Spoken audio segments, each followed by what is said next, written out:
आप भी सुनती हैं, सुनी है साथ दिन? जी सर, जिस तरह से आपने गाइड किया था उस तरह से ही मैंने सुनी थी हम्म, और अल्हम्दुलिल्लाह मैंने भी उससे बहुत ज़्यादा फ़ैज़ हासिल किया। हम्म, और बल्कि मैं एक दिल की बात यहाँ पे शेयर करना चाहूँगी कि काफ़ी टाइम से मेरी मदर मुझे कह रही थी कि आप कुरान की तिलावत किया करो हम्म, और कुरान को तर्जुमे के साथ पढ़ो, क्योंकि मैं वैसे बाय प्रोफेशन फ़िज़िक्स की लेक्चरार हूँ। हम्म, तो मेरी किताबों से तो दोस्ती बहुत रही है, लेकिन अनफॉर्चुनेटली कुरान पाक से वैसी रही नहीं। हम्म, तो जब से मैंने ये सूरह रहमान की थेरेपी की है तो मुझे कुरान से बहुत मोहब्बत हुई है। और उसके बाद से मैंने अपनी मेरी खाला हैं वो कुरान तर्जुमे से पढ़ाती भी हैं और उनका मदरसा भी है। तो मैंने उनसे रिक्वेस्ट की कि आप काफ़ी सालों से मेरे पीछे हैं कि कुरान तर्जुमे से पढ़ लो, और मैं आपके हाथ नहीं आ रही अपनी डिफरेंट रीज़न्स की वजह से, तो मैं अब आपसे रिक्वेस्ट कर रही हूँ मुझे पढ़ा दें। हम्म, तो वो बहुत खुश भी थी और बहुत शौक भी थी कि मैं तो इस तरफ नहीं आ रही थी, हम्म, और काफ़ी अरसे से उनकी और मेरी इस पे बात चल रही थी। हम्म, तो माशाल्लाह से मैंने कुरान तर्जुमे से पढ़ना शुरू हम्म, किया है और उसकी तफसीर भी स्टार्ट कर दी है। जबरदस्त। और आप यकीन करें कि हर आयत जो मैं वो मुझे 2 आयतें या 3 आयतें अभी उन्होंने शुरू करवाई हैं। लेकिन हर आयत जैसे-जैसे मैं पढ़ रही हूँ तो मुझे ऐसे लग रहा है कि मतलब मैं किसी और ही दुनिया में एंटर हो रही हूँ। हम्म, और हर आयत ऐसे लगता है कि ये तो इसी वक्त के लिए ही उतारी गई है, मतलब वो सब माशा, नज़र आता है दुनिया में होता माशा। हुआ। और ऐसे लगता है कि ये तो आज के लिए ही है। और अल्लाह ताला से और कुरान से मोहब्बत मेरे लिए बहुत ज़्यादा बढ़ गई है, और मैं इस चीज़ को अपने अंदर महसूस बहुत करने लग गई हूँ। स्पेशली जैसे मैं पहले फ़ारिग वक्त में बैठती थी तो डिफरेंट रील्स वगैरह देखती थी, लेकिन अब मुझे जो है वो ज़्यादा कलाम अट्रैक्ट करते हैं, और कलाम को सुनना, पढ़ना मुझे अच्छा लगता है। तो ये चीज़ मैंने अपने अंदर फ़ील की है। और मेरे हस्बैंड अल्हम्दुलिल्लाह उन्होंने मुझ पे तो कभी गुस्सा नहीं किया, उन्होंने गुस्सा शायद उनके अंदर था लेकिन कभी मेरे पे इज़हार नहीं किया। हम्म, लेकिन मुझे उनकी तबीयत में ये तब्दीली ज़रूर नज़र आती है कि अब मुस्कुराते ज़्यादा हैं। पहले थोड़ी मुस्कुराहट कम थी। पहले मुंह में कब्ज़ रहती थी। तो नहीं, वो कब्ज़ नहीं। वो वाली कब्ज़ नहीं, हालत कब्ज़ होती है और एक बस्त होती है। हाँ जी। तो पहले बंदा ज़रा घुटा-घुटा रहता है, हाँ जी। अब ज़रा फ्री है। वो कह रहे हैं टेंशन ख़त्म हो गई, डिप्रेशन ख़त्म हो गई। जी। दोस्ती जिसकी इतनी बड़ी हस्ती से हो जाए, अगर आपका कनेक्शन बन जाए, तो मैंने कहा ना कि यहाँ दुनिया में थानेदार से दोस्ती हो तो बंदा आखड़ के फिर रहा होता है, फिक्र जी ना सर। फाका तो ऐश कर काका। तो अगर अल्लाह से बंदे की लग जाए, ठीक है, तो वही प्यार का इरादा है। जी सर। वो प्यार आपका हो गया है शुरू, तो एक दो आयतें बहुत हैं, जो भी सुने उस पर अमल शुरू कर दें। जी सर। ठीक है, तफसीर वो खुद करा देगा आपको, वो याद भी रखवाएगा और समझाएगा भी। और ये तफसीर दुनियावी भी पढ़े, ठीक है, लेकिन जो तफसीर वो कराएगा ना, जी। जब उसे आप प्रैक्टिकल से गुजरते हैं ना, और उसका ये आपको मैं बता दूं कि आप जितनी मर्ज़ी नमाज़ें पढ़ें, जितने मर्ज़ी चिल्ले काटें, कुरान करीम सारा दिन पढ़ते रहें, सुनते रहें, आपको जाना पब्लिक में पड़ेगा। जी सर। टेस्ट आपका वहाँ होगा, टेस्ट आपका मसल्ले पे नहीं होगा। मसल्ले पे आप नमाज़ें पढ़ रहे हैं, आप नमाज में आपका ध्यान कहीं और गया हुआ है, अल्लाह मियाँ को सब पता होता है, उसे कोई नंबर चंबर नहीं करते, कोई चक्कर नहीं है। ठीक है, लेकिन अब जब आप जाए नमाज से उतर के मखलूक खुदा से डील करना शुरू करते हैं, तो जो कुछ आपने मसल्ले पे कुरान की तिलावत में जो कुछ भी किया होता है, अब उसका असल टेस्ट शुरू होता है। और अगर आप अल्लाह को हाजिर नाजिर मान के, अल्लाह को साथ रख के पब्लिक से डील करना शुरू करते हैं, चाहे वो माँ बाप हैं, चाहे वो बहन भाई हैं, आपके मियाँ बीवी हैं, मर्दों का तो सबसे बड़ा टेस्ट ही, जो पहला कंपलसरी क्वेश्चन जो है वो बीवी है।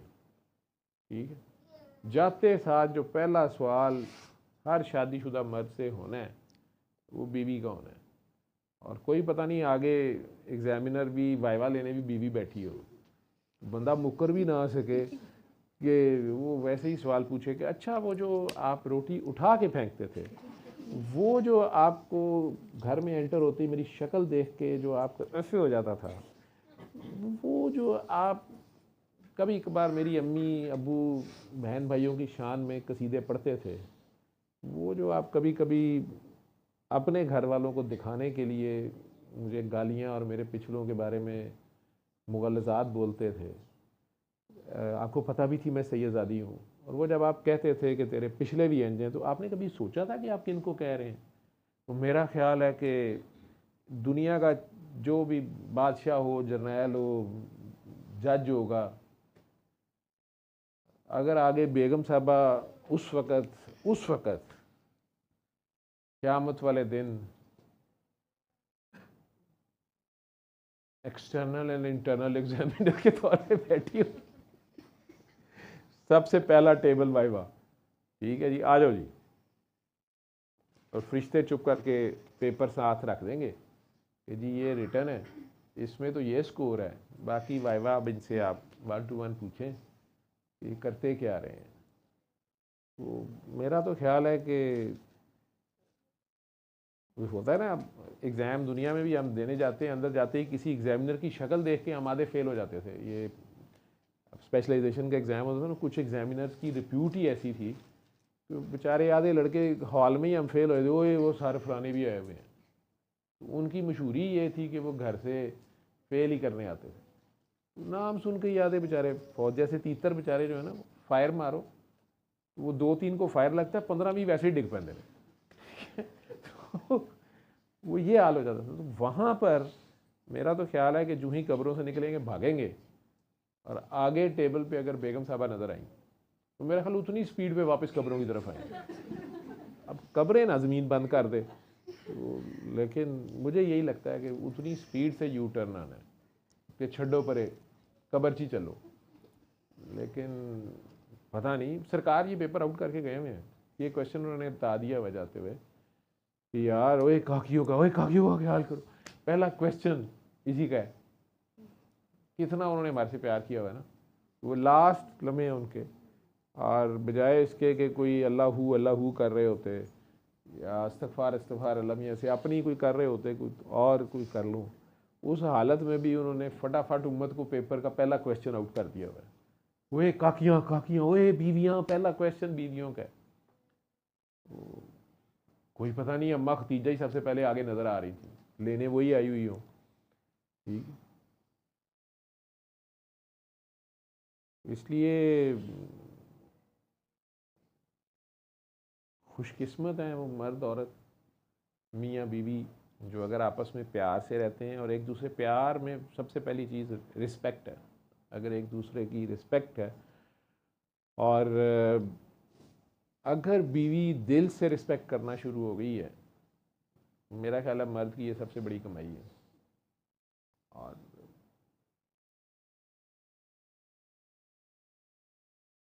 मेरे से एक दिन रज़ल आया तो मेरा बच्चा ही मेरे से पूछ रहा, कहता है बाबा आप क्या थी फीलिंग। मैं कहा मेरी फीलिंग फौरी तौर पे तो यही थी कि मैंने फ़ौरन ये सोचा था कि अगर अभी जाना पड़ गया तो क्या क्या कर्जे किधर कुधर क्या हिसाब रहता है, तो मुझे अल्लाह का लाख लाख शुक्र है कि आई वॉज़ रेडी। तो कहते हैं आप समझते हैं कि आप अल्लाह मियाँ के सामने, यानी आप सुरखरू थे। मैं कहती नहीं, अल्लाह मियाँ की, अल्लाह मियाँ ना मेरी गल हुई है, अल्लाह मियाँ को मैंने पहले से ही कहा हुआ है कि भाजी तो हक नहीं दा हो सकता, ठीक है। तो लेकिन इंसानों को मैंने फ़र्ट सोचा था कि मेरा किसी की तरफ, किसी का मैंने कोई कर्ज तो नहीं देना, किसी को मैं देनदार तो नहीं। तो प्यार के काफ़ी लोग थे जो, जिनके नज़र आए चेहरे के, वो कह सकते हैं कि तुमने मुझे कम प्यार किया है, तुमने उसको ज़्यादा प्यार किया है, या इसको मुझे वो। लेकिन दुश्मन में ऐसा कोई नज़र नहीं आया जो अल्लाह करीम को जाके शिकायत लगा देगा कि इसने मुझे ज़लील किया था, बुली किया था, धोखा फ़रेब कोई किया था। अपने साथ तो सच बोलना चाहिए। उस वक़्त तो जब मौत सामने नज़र आ रही हो, फौरी यही ख्याल आया कि कोई है तो किसी से माफ़ी मांग ले बंदा, कोई पता नहीं जाने का टाइम। कई बार कुछ लोग अचानक फौत हो जाते हैं, कुछ लोगों को कई कई महीने साल बीमारी या कोई ऐसी सिचुएशन होती है, तो उसमें अगर इंसान को ये पता चल जाए कि किसी, कभी कभी गौर किया करें कि वो बंदा अभी हमारे दरमियान होता है और एकदम से जो ही वो फौत होता है तो हम सबको पता होता है, बस वो कहानी चैप्टर ख़त्म। जितना मर्ज़ी प्यार करने वाले हों, उस चेयर पे अगले दिन कोई और बैठा होता है, उस सड़क से अब कोई और गुजर रहा होता है, उस गाड़ी को कोई और इस्तेमाल कर रहा होता है, और बाकी सब भी अपनी नॉर्मल लाइफ पे आ जाते हैं। वो कहाँ गया, वो जिस्म तो उसका कहीं फेंक आते हैं, मट्टी में कहीं दबा आते हैं, जला देते हैं, हवाओं में कहीं उड़ जाता है, लेकिन उसके साथ जो यादें होती हैं, उसने जो भी सलूक किया होता है वो याद रहता है हवाओं में, और लोग अच्छे या बुरे अल्फाज में याद करते रहते हैं। और आप अब वापस आके उसको चेंज नहीं कर सकते, एकदम से वो एक अनदेखे दरवाजे से दूसरी तरफ चला जाता है।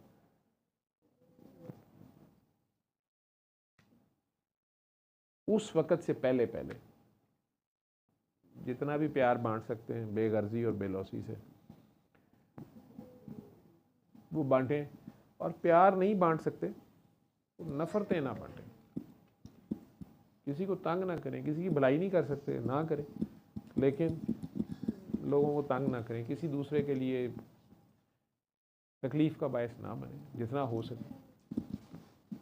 मेरा ख्याल है ये भी एक बहुत बड़ी नेकी है। और इसमें सबसे पहले हमारे करीबी अजीज़ रिश्तेदार जिनके साथ हमने हर वक्त रहना होता है, हमारे घर वाले, बीवी बच्चे या खामन या बहन भाई, अम्मी अब्बा या औलाद, आपके करीबी अंकल आंटियाँ, दादा दादी, नाना नानी, चचा ताया, मामू खाला फूफो, यही लोग, हमसाए, मुलाजिम, आपके करीबी कोलीग्स, ज़्यादातर 90-95% तो आपका यही, इसी में से आपके नंबर लगने होते हैं। तो इन्हीं के साथ अगर आपके मामलात, जिन्हें मैं माशरती लूम कहता हूँ, जी मार खैर टीवी देख रहा था, नहीं बीच में कुछ लोग मुझे वैसे भी डराते रहते, कहते सर जब हम आपको देखते हैं ना तो आपको नहीं देख रहे होते, वो छिपकली बड़ी वाली आई होती है, तो हम आपको कहना चाह रहे होते हैं कि सर ये आपको किस करने आ रही है। तो तू जान जान के इस तरह घूर रहा है, तो मैं क्या लगता है कोई प्रेजेंस है।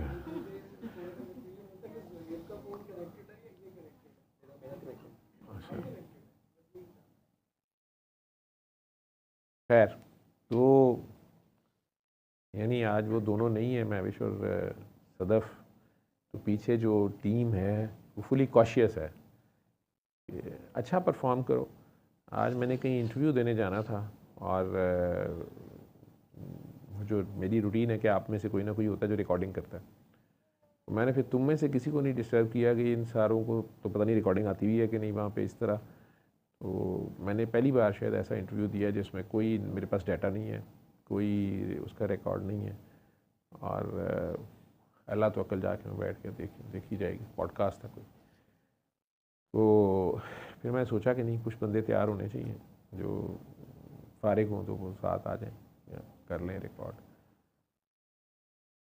तो आप लोगों की विजिलेंस से मुझे लग रहा है कि तकरीबन तैयार ही हो तुम लोग, फारिग हो कि नहीं ये नहीं पता, क्योंकि टाइम निकालना पड़ता है। और उसमें आप गौर करोगे, ये जो पहली 2-3 लोग थे जो ये रिकॉर्डिंग करते थे या करते भी हैं आज, तो खैर उनकी दोनों की बाई चांस इकट्ठे ही मसरूफियत घर की थी, वो कितना सेक्रीफाइस करना पड़ता है अपने सारे काम छोड़ छाड़ के, यहाँ सारी रात मेरी गालियाँ भी खानी, घूरियाँ भी देखनी, और आखिर में मिलना भी कुछ नहीं। सर ने आराम से कह देना कि नॉन मोनेटाइज्ड है, जब मैं नहीं ले रहा तुम्हें कहाँ से पैसे दूँ। और समयान भी अपना, लैपटॉप भी अपने, ख़राब हो जाए तो ठीक भी खुद ही कराओ।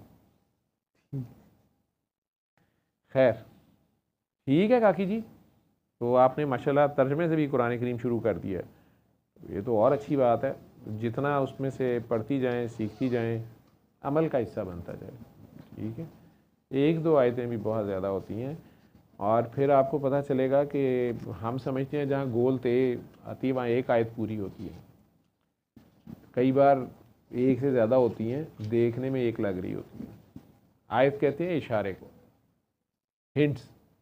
तो अल्लाह ताला इशारों की ज़ुबान में बात करते हैं, पर्दे में ढकी छुपी सी बात ज़रा, कि आप थोड़ा सा तो मतलब बादाम या अखरोट आपको वो देते हैं, लेकिन छिलका ज़रा सख्त होता है, तो आप चलें इतनी मेहनत ही कर लें, तो अल्लाह के देखो कितनी मेहनत कर रहा है ना, तो नंबर अल्लाह ताला ने लगाने ही है। अब अलिफ लाम मीम, ये 3 आयतें, 3 इशारे हैं इस हिसाब से, और इन पे ये मना किया गया हम जैसे आम लोगों को कि इनके अंदर घुसने की कोशिश ना करें कि इससे अल्लाह मियाँ के क्या राज हैं, मैंने ये मतलब निकाल लिया है, या मैं अर्रहमान का मुझे बहुत होता है कि जब शुरू में मैं सुनता था तो मैं एक और करता होता था कि यार ये अर्रहमान फुल स्टॉप, वो गोल ते जो है फुल स्टॉप है ना अरबी का, यानी बात हो गई, ये फिक्रा पूरा हो गया, ये क्या बात हुई। फिर मैंने देखा कि कुछ सूरतें हैं जिनका स्टार्ट अलिफ लाम रा है बस, तो अर्रहमान का भी शुरू में अलिफ लाम रा है। फिर कुछ सूरतें हैं जिनका स्टार्ट हामीम है, तो इसमें अर्रहमान में अलिफ लाम रा के बाद हामीम भी है। और सूरह कलम का स्टार्ट सिर्फ नून है, एक सूरत के स्टार्ट में नून फुल स्टॉप। भाई नून से क्या मुराद है, अल्लाह और अल्लाह के नबी जानते हैं, या अल्लाह के वो वली जिन्हें अल्लाह खुद बताना चाहे। तो मैंने देखा कि ये 6 हरफ जो हैं या 6 एब्रीविएशंस जो हैं, इन्हें मिला के अल्लाह मियाँ ने एक 7वां इशारा बना दिया रहमान और फुल स्टॉप, और उस पर पूरी सूरा है। और वैसे अगर रहमान के साथ नेक्स्ट सिफ्त जहाँ भी आई तो रहीम आ जाती। और सारे सिफाती नामों में से ये वाहिद नाम है जिसके लिए अल्लाह ताला ने खुद ही कह दिया कि अल्लाह कह लो रहमान कह लो, बाकी नहीं किसी ने कह रहा। इतना बड़ा उसका तारुफ है। और उसमें इशारे हैं, वही मैंने कहा ना, इशारों इशारों में दिल लेने वाले, बता तो सही तूने ये हुनर सीखा कहाँ से। वो जिसको इंटरेस्ट होता है, जिससे आपको प्यार होता है, उसकी फिर एक एक अदा के आप ना सिर्फ आशिक होते हैं, उन पर नज़र होती है। ये दुपट्टा ऐसे लेती है, ये बाल ऐसे करते हैं, ये गर्दन यूं करके जब बात करते हैं, जब ये यूं करके देखते हैं, यही होती है। तो अल्लाह ताला भी कहता है कि अच्छा जिसको मेरे से प्यार होगा, तो अगर मैं थोड़ी अदा से, ज़रा नखरे से, ज़रा इशारे कनाए में बात करूँगा, तो अगर मेरे में इंटरेस्ट होगा तो मेरी रम्ज़ को समझेगा, उसके पीछे पड़ेगा कि मैं कहना क्या चाह रहा हूँ, इसी के नंबर लग जाएंगे कि यार उसने मुझे टाइम दिया तो है ना, ठीक है। बाकी उसको क्या पता है, हमें क्या जानेगा वो, हम खुद पर्दे में हैं, हमारे पर्दे कैसे कोई उठा सकता है। खुद ही हमारी गवाहियाँ देते फिर रहे हैं ना अल्लाह करीम, ये बड़े जालिम हैं, बड़े जाहिल हैं, जल्दबाज हैं, कमज़ोर हैं, ये सबसे छोटे हैं। जिस तरह मामा नहीं गवाहियाँ देती छोटे बच्चे की, हाँ है फिर क्या है, छोटा है ना। तो अब इस प्यार है उनका, जिस तरह माँ को अपने बच्चे से प्यार होता है, तो रब को अपनी मखलूक से इतना प्यार है। और उसमें से हम सबको काफ़ी ग्रेस मार्क्स देते हैं। आप कुरान करीम तर्जुमे से पढ़ेंगे तो आप देखेंगे कि वो कई तरीके से, मतलब मैं तो उस पर हैरान होता हूँ कि फ़िरौन जैसे को मूसा अलैहिस्सलाम को डंडा पकड़ा दिया है, लेकिन साथ ही कह रहे हैं उससे प्यार से बात करना उससे इल्तफात से, इल्तफात का लफ्ज़ है, उसे इल्तफात से बात करना शायद समझ जाए, ठीक है। हम हो तो हमने कहना है मेल जीनोसाइड कर रहा है, मार दो। मूसा अलैहिस्सलाम तो थप्पड़ मार के बंदा मार देते थे, ऊपर से उन्हें डंडा पकड़ा दिया, सांप पकड़ा दिया, जो सांप भी बन जाता है, पता नहीं क्या बन जाता है। तो सारी पावर्स देके, लेकिन साथ ही कह रहे हैं कि लेकिन बात आपने प्यार से करनी है, आप इल्तफात से करें। और बार बार उसके दरबार में भेजा है, और उसने हर बार अपनी शर्तें लगा के फिर भी नहीं माना। मूसा अलैहिस्सलाम को गुस्सा चढ़ गया कि अल्लाह करीम फिर भी चांस दी जा रहा है, और जिब्राइल अलैहिस्सलाम से कह रहे हैं कि अगर वो मुझे अब भी पुकारता तो मैं उसे माफ़ कर देता। यही रहमानियत है। उस जालिम को भी एक ख़ास वक्त तक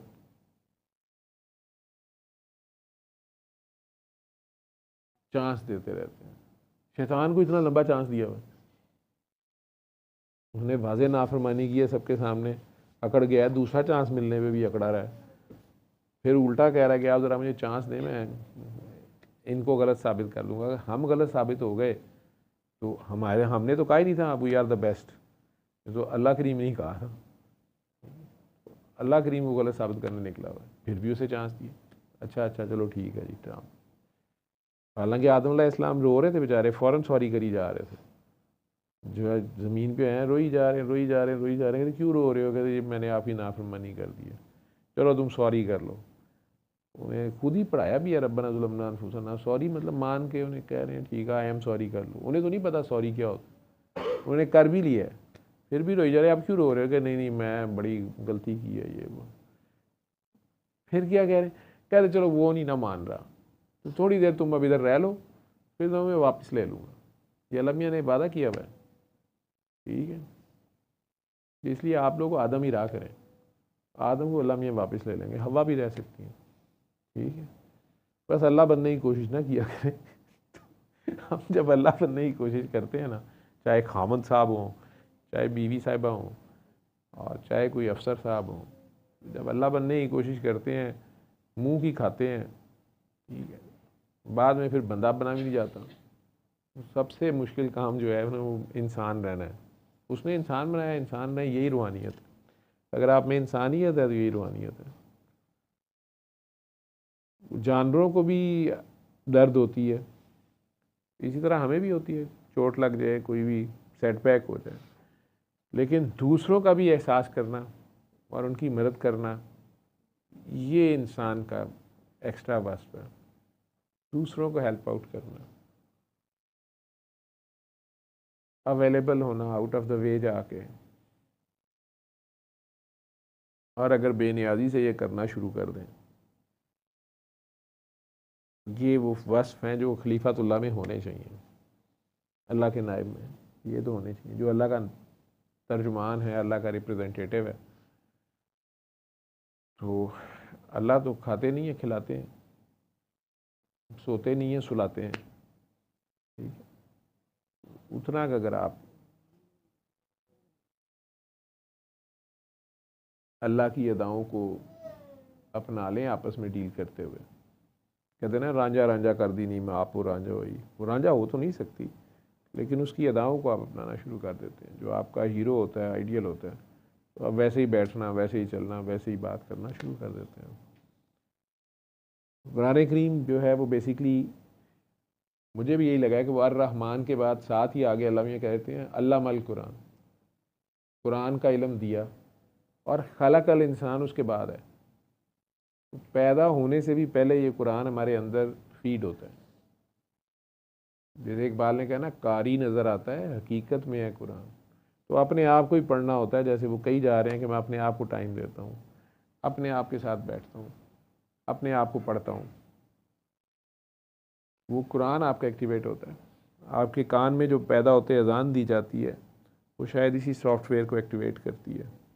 तो आपके अंदर वो ज़मीर होता है जो कॉन्टीन्यूसली छोटे से बच्चे को भी गाइड करता है कि ये गलत और ये सही है, ना करूँ। वो आवाज़ अंदर की आती है, फिर आप उस पर अमल करें या ना करें, वो आपका टेस्ट होता है। वही कुरान होता है, आपका कुरान आपके साथ आपके अंदर होता है, उसको सुनना होता है। जैसे दिल की आवाज़ भी कहते हैं, दिल की आवाज़ भी सुन, मेरे फसाने पे ना जा। मेरी तशरीहें, मेरी तफसीरें, मेरे तजर्बे हो सकते हैं, तू अपने तजर्बे पे चल। दिल की आवाज़ भी सुन, मेरे फसाने पे ना जा, मेरी नज़रों, है ना इस तरह को गाना है। सही कि आप ही तो नहीं, मैं शायरी करती, मैं कोई पता नहीं आमद हो रही हो। कभी कभी डर भी आता है कि अब्बा जी ऊपर से आ जाए ना, सारी आमद उसी वक्त निकल जाए। मेरे जितने एल्डर थे ना, वो कहते हैं नहीं होंगे ना चाचा जी, फिर तेन पुछते पुत्र एड़ा तू बह जाना ना उत्थे।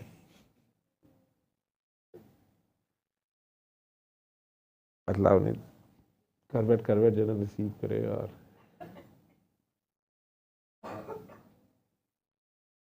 बहुत सख्त थे, लेकिन कुरान करीम में जो अम्बिया की जितनी कहानियाँ हैं ना, वो हमें वो सुनाते होते, चलते फिरते रात को स्पेशली इकट्ठे सोते थे गर्मियों में बाहर सहन में। वो हज़रत इब्राहीम अलैहिस्सलाम की मुख्तलिफ वाक़यात छोटे छोटे सुनाते थे। और मुझे याद है कि जब उन्होंने, क्योंकि हम तो सोच नहीं सकते थे अपने अब्बा जी के साथ कोई मैं क्वेश्चन ही करना, यानी काउंटर क्वेश्चन करना उनके किसी हुक्म को, सख्त थे। मैंने कहा ना कि बहुत ही स्ट्रिक्ट थे। तो जब हज़रत इब्राहीम अलैहिस्सलाम की उन्होंने कहानी सुनाई ना कि वो छोटे से थे और उनके वालिद ने उनकी वालदा को डांटा या झगड़ा किया कि उन्होंने बुतों की सफाई क्यों नहीं की, तो वो अपने बाप के आगे खड़े हो गए और उन्होंने कहा कि इन बुतों को ये खुद अपनी सफाई कर लें। ठीक है, मैं बड़ा हैरान हूँ कि सुन रहा था। फिर वो वाक़या सुनाया कि एक दिन सारे कहीं गए हुए थे तो उन्होंने पकड़ के सारे बुत तोड़ दिए कुल्हाड़े के साथ, और जो सबसे बड़ा बुत था वो रहने दिया और वो कुल्हाड़ा उसकी गर्दन में डाल दिया। जब वो बाप वापस आया, लोग आए, उन्होंने कहा ये क्या हुआ है? उन्होंने कहा ये बड़े बुत को गुस्सा आ गया था, इसने सबका गर्दनें तोड़ दी। ये कैसे हो सकता है, वो कैसे तोड़ सकता है? उसने कहा अगर ये नहीं तोड़ सकता तो इसको पूछते क्यों हो? मैं बड़ा हैरान हूँ कि मैंने उन्हें कह ही दिया, मैं क्या अब्बा जी वो अपने अबू के साथ इस तरह की बातें कर रहे थे। क्योंकि हमारा कॉन्सेप्ट साथ ये भी ट्रेनिंग थी कि अब्बा जी के साथ तो पंगा नहीं कर सकते आप। तो मैं हैरान होकर सोची जा रहा था कि वो नबी थे तो वालिद साहब की मतलब अपने वालिद को काउंटर कर रहे थे। तो अब्बा जी ने फट, जहाँ बात अल्लाह की आ जाए ना वहाँ अब्बा नहीं देखना होता। बात तो नहीं समझ आई, छोटे से थे 7-8 साल के, कि भी वो कॉन्सेप्ट ही ऐसा था कि ये कैसे हो सकता है कि अब्बा जो है वो अल्लाह के ख़िलाफ़ चला जाए। कहानियाँ तो थोड़ी बड़े हो गए ज़रा समझ आनी शुरू हुई कि अच्छा वो बुत परस्त थे, बादशाह भी बुत परस्त था। दूसरे दिन की किस्त में बादशाह के दरबार तक शिकायत चले जाती है नमरूद के, तो वो उनसे आर्गूमेंट करता है, उसको कहते हैं कि मेरा अल्लाह, वो कहते तुम्हारा अल्लाह क्या चीज़ है? वो कहता मेरा अल्लाह ज़िंदगी देता है और मौत देता है। वो कहता वो तो मैं भी दे सकता हूँ, तुम्हें अभी ले लूँ तुम्हारी ज़िंदगी या किसी की जान बख्शी कर दूँ, मैं भी कर सकता हूँ। तो अब हम बड़े इंटरेस्ट से सुन रहे होते थे इस तरह की बातें और गौर कर रहे होते थे कि अच्छा छोटे से बच्चे को, और हमारे सवाल इस तरह के भी होते थे बीच में, अबू वो कौन सी क्लास में पढ़ते थे उस वक्त? हमारे ख्याल था वो भी स्कूले पे होंगे, तो उनका उस वक्त भी स्कूल होता होगा और क्लास, मेरा अपना एक एम ही दिल में होता था कि 5वीं में होंगे, 5th में तो होंगे कम अज़ कम, क्योंकि मैं 5th में था तो इस तरह के सवाल मेरे दिल में आते थे। मैं अब दिल में ही सोचते बीच में जहाँ उन्होंने रुकना तो कह देना कि अबा जी वो 5वीं जमात से, फिर उन्होंने देखना है कैसे कैसे बेवकूफ़ है।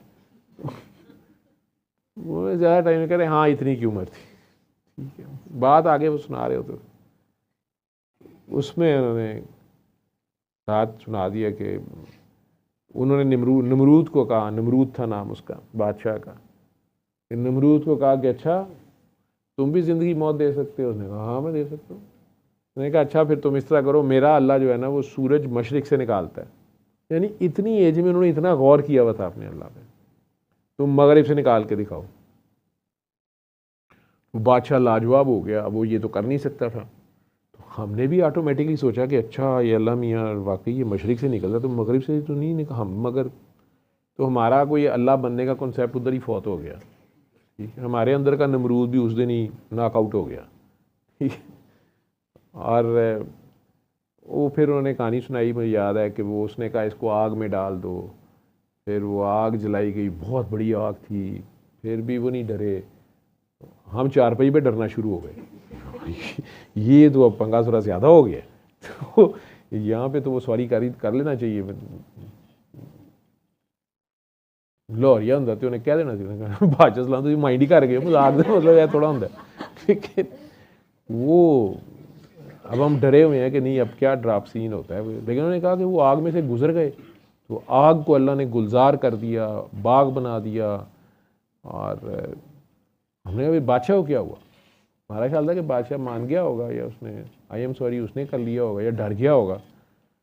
कहते कुछ नहीं, उसकी मौत में जलील होना लिखा था, तो उसके नाक में मच्छर घुस गया, वो उसके दिमाग में चला गया।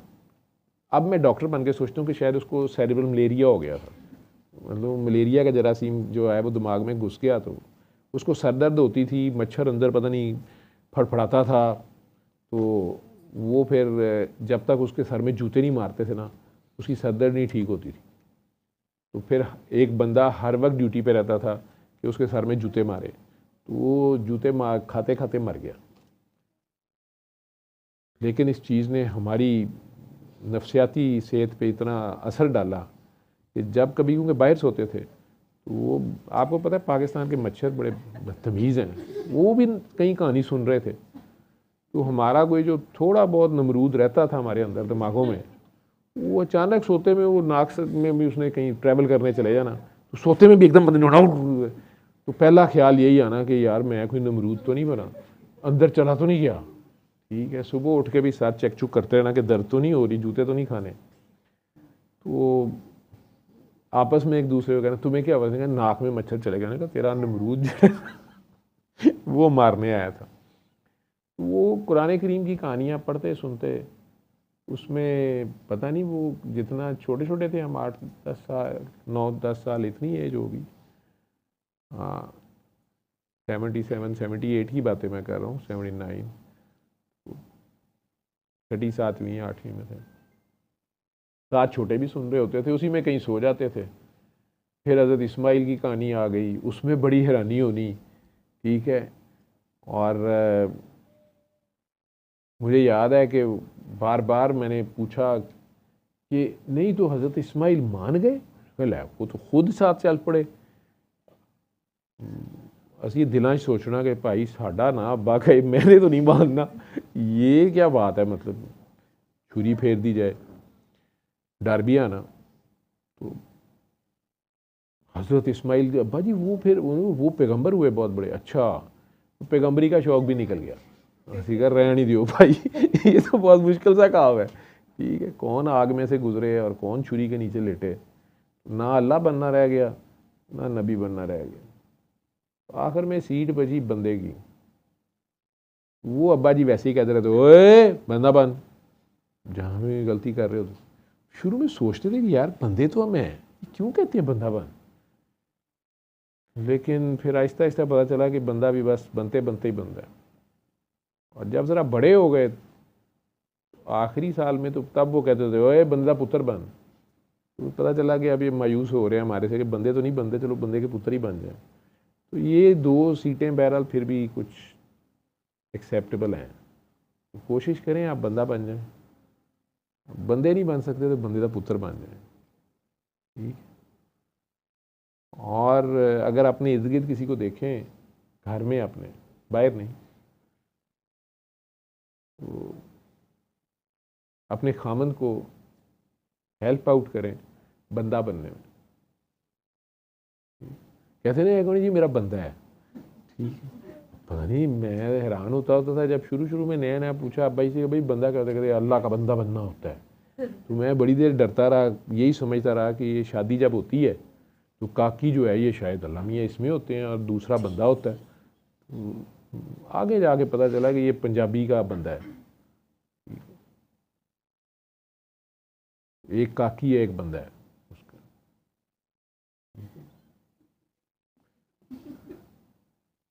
काकियों में काफ़ी हवा भर रही है, लगता है कार जाके आज मेरी तालीमात का उल्टा असर ही ना हो जाए। आज आके खामन को ना कह देना इधर आओ बंदा बनो, हक के बंदगी अदा करो। खैर, सल्ले अला सल्ले अला सल्ले अला सल्ले अला सल्ले अला शफीना सल्ले अला